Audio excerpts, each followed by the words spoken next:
কারণ তারা সবার নিচে ড্র্যাগ করলেই হেড লাগতেছে।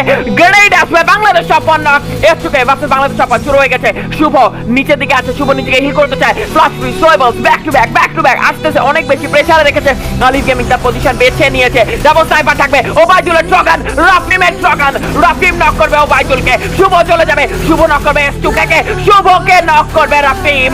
Obaidul the last man standing, short রেঞ্জে ওবাইদুল একাই আছে, লং রেঞ্জে কভারটা তো দিতে চায়, নক দিতে পারবে কিনা আলিফ। ওবাইদুল ফেসে আছে দুটো প্লেয়ার মাঝখানে, রাহাত এবং রাফিমকে হিল করে দিচ্ছে কুট্টুস, যেখানে দূর থেকে কিছু করার নেই আলিফের। ওবাইদুল চলে গিয়েছে দুইটা প্লেয়ারের সাথে, আবারও ফাইটটা নেওয়া স্টার্ট করবে। ওবাইদুলের নক, রাফিমকে নক করবে ওবাইদুল, রাহাতকে নক করবে ওবাইদুল।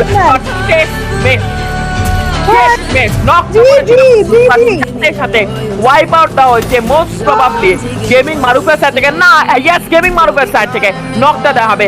আলিফ স্নাইপার নিয়ে ব্যারিকেডের এপারে আছে, আলিফের আর কিছু করার নেই। ভাই what a match, what a fight.